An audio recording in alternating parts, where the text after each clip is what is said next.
we really did win, didn't we? David Pakman has left the left. Of all the people.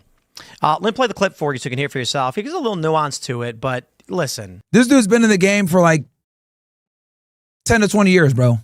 In the political commentary game on the Democrat side. He's concerned. Nobody wants to just dive right in. Even Anna Kasparian was slow about being like the left has gone nuts. Even Dave Rubin was not, just an overnight thing. David Pakman is now exhibiting the basics of leaving the left. Did you guys know that when that viral video from Prager went out called "Why I Left the Left" from Dave Rubin, Dave didn't actually intend on stating that phrase, "I left the left." Dave's intention in that video was the left is bad. And the interpretation that they took was that Dave had left the left. And so even Rubin was doing something similar. Let me put it this way. David Pakman is saying I'm not the next Rubin while doing literally the exact same thing every disaffected liberal has done when they've gotten red-pilled. And the only reason he's saying I'm not the next Rubin is because they have this idea that Rubin... And here's the thing, bro. Well, when it comes to being like a Democrat or a progressive or a liberal, the problem is what's progressive and liberal today is going to be conservative tomorrow. The window shifts every couple of years, right? Guys, 10 years ago, Tim Pool was considered a liberal. Now, he's considered a alt-right, some people even say, some idiots might even say far-right individual because he platforms guys that are on the far right. Like, guys, 10 years ago, I remember when he was doing Occupy Wall Street, right?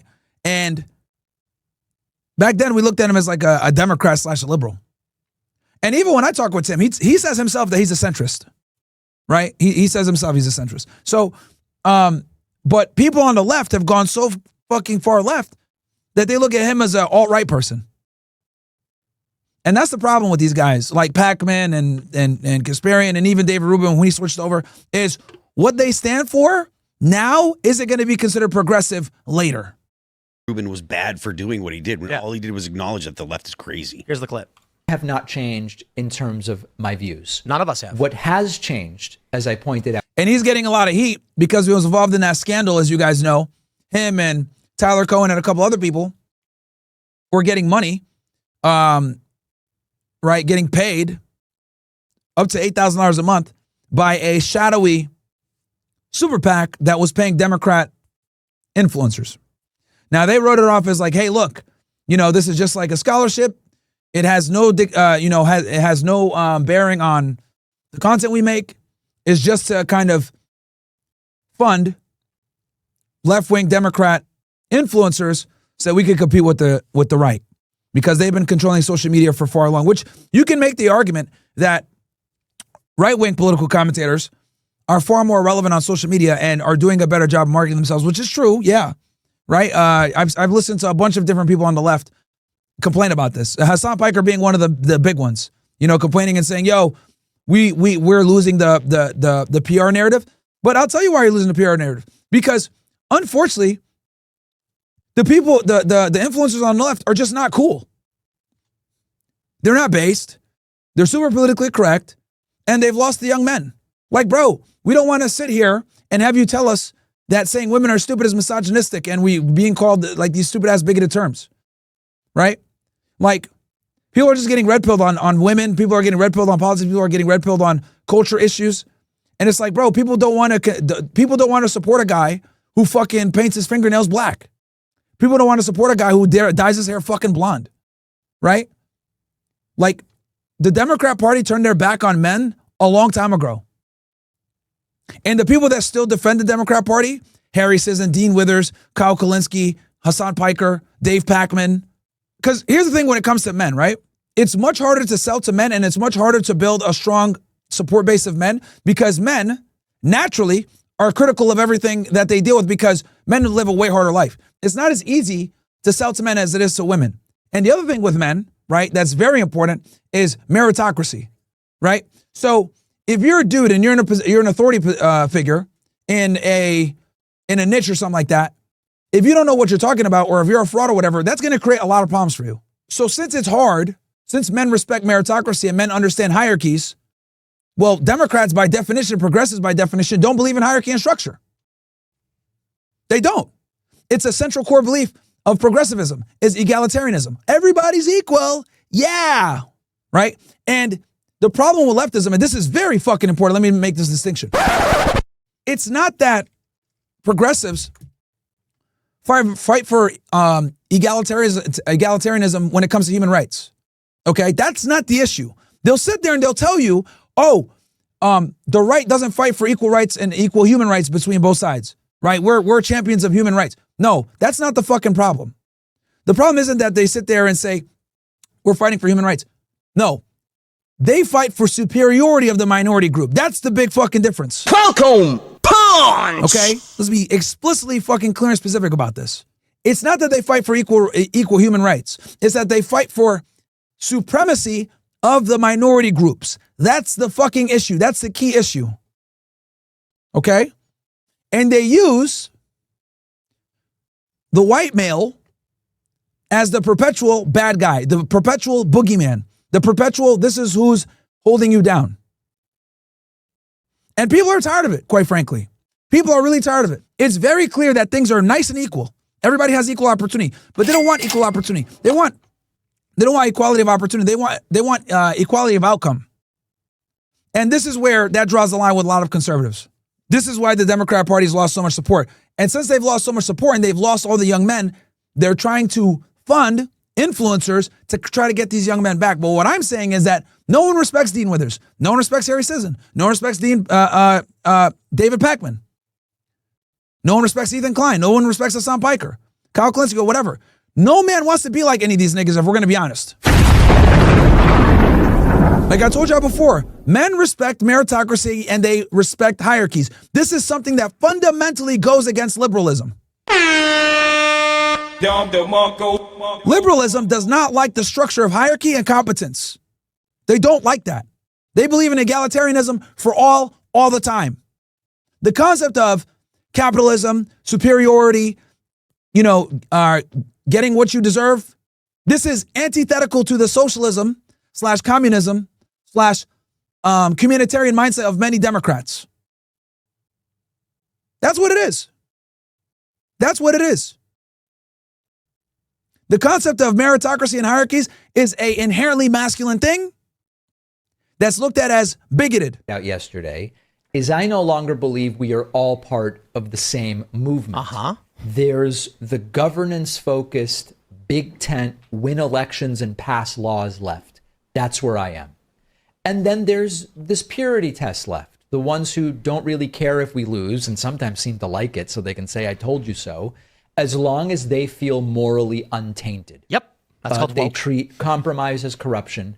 They think we need a better media ecosystem must mean install CIA-approved thought leaders or something like that. So maybe we were never really part of the same movement. If I've been red-pilled about anything, maybe it's that. Indeed. We overlapped when convenient, and that was it. But I'm not getting red-pilled. I'm done pretending that everyone with a left-wing label is on the same page. Blue sky You logo. can stand for progress in a lot of different ways. You can want change Oh, he's without cooked. torching I mean, this is everyone the who's end for only David Pakman on the left. 98% on your side. this- But no, I am not having a political awakening. I am not the next Dave Rubin. None of that. Yeah, he is. And you know why? His views are in the gutter. Remember when he said this during the election? He was like, I'm losing so many subscribers. And this is going to happen to every single leftist is going to be looked at more and more right wing as time passes because they get loonier and loonier on the left chat. Holy crap, what's happening? Regular people are leaving the left. They're sick of it. They're moving on. My views haven't changed. Hey, David said the same thing. The only difference is when someone came to me and said, how many lights are there, Tim? I said 4. And they went, you're mistaken. There are 5. I says, no, I'm not. And stop lying. And if you keep lying, we're going to have problems. And David said, yeah, there's 5 lights. And now finally he's realizing he's on the wrong side of history. And so you can see the motivations of people like him. Late to the game. Why? Well, because he chose money and is willing to drop to his knees for whoever wants to pay him. Now, I will say this. I'm going to back off a little bit. Everybody should be praising David. We're going to start getting Andrew in on the thing. But this is crazy to see, bro, because Tim dealt with the same bullshit a couple of years ago. and saying, thank you for acknowledging this. What you're describing is how we define woke. Purity test, moralistic leftists who just want you to be part of whatever they say is true. Absolutely. So obviously Tim is talking about this, being moral bullshit, right? Prioritizing being moral over like the facts and getting shit done, right? Like, let me go ahead and just be super moral. Yes, this is a big problem in the left wing side because they're more concerned with virtue signaling, right, than tackling tough issues and saying things that might be considered uncouth or not nice. Now, with that said, a perfect example of this, of what I mean is, go watch, okay, the debate between Hassan Piker and Ethan Klein. They debated on Palestine, right? Now, despite the fact that Hassan is way more knowledgeable than him on this topic, he has the winning position because Israel at this point is indefensible, and Ethan Klein, being a progressive, defending Israel because is completely antithetical to his worldview. Hassan had the winning position, but since he's a progressive or a leftist, and so is Ethan, what Ethan did was, instead of debating the facts, he fucking basically was, deflecting and trying to attack Hassan on his calling him a racist. So instead of debating the facts, Hassan spends a significant amount of the debate trying to prove that he's not racist.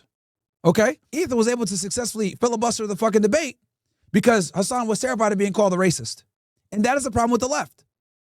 They're more concerned with being called pejorative racial terms than discussing the facts. That's a perfect example of what I mean, guys, when I say that this is why they keep losing. He couldn't even debate a topic that he was superior at because he spent half the fucking time sitting there trying to say, I'm not a racist. That's bullshit, bro. That's why when people call me a racist nowadays, I'm like, all right, bro, am I a liar? Let's continue on. True, regardless of whether or not it's right, regardless of whether or not they'll actually win or change anything. They're self-sabotaging, and they're pure. It's a puritanical, ideological leftism, where if you deviate in any way, they cancel you. Okay, that's been woke the whole time, the cult-like adherence to liberal orthodoxy, and David's being like, wow, I'm just now realizing this. So, as much as I don't trust the guy, that's fine. The play here is to say, thank you, David, please tell me more.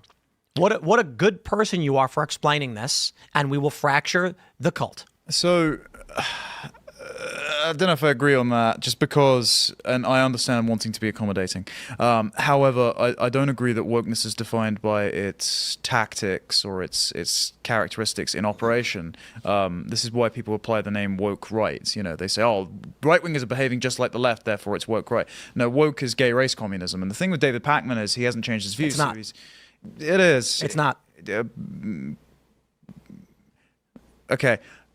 It is because he still has not changed any of his views, and so he wants to consolidate the existing gains of the revolution without jeopardizing it as a political project, because all of his co-freaks are so antisocial that they put people off. So he's hoping to repackage the same values in the same way. He's not reassessing his same priors. He wants the revolution to continue unfurling, but in a sustainable fashion.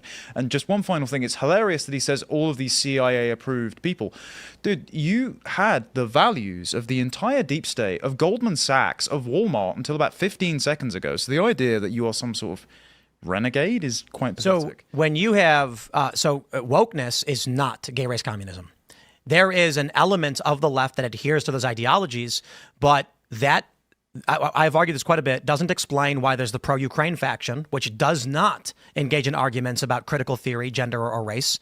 And it doesn't explain why people like David Pakman, who largely take an economic pro-war view that he largely ignores those progressive arguments and gay race communism, is still considered woke. And, 2 more points, Mark Warner, who is considered a moderate Democrat, is defending Kilmer Abrego Garcia.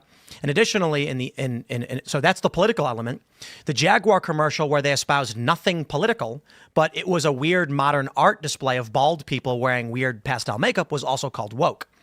Because they're all black and androgynous. But that doesn't explain Mark Warner. So all of these different things that are called woke, if you put an umbrella over it, you try to ask what is the lowest common denominator that allows us to define woke, and is the cult-like adherence to liberal orthodoxy. That means David Pakman will never call out gay race communism, but he himself is not a gay race communist. Well, liberalism is just the slow unfurling of gay race communism. Marxism and wokeness is just its eager stepchild. As far as Ukraine, the reason they support it is because they want to make it a sort of But I'm going to pause you again, because what you're doing is you're cutting half of the woke people off because they don't hold those views. That's why that doesn't make sense. What woke person did not fold themselves into BLM and support trans? David Pakman. Did he not support BLM? He didn't call it out. He didn't question it. He largely He also doesn't talk about Palestine either, guys. Interestingly enough, he does not call out the Israelis.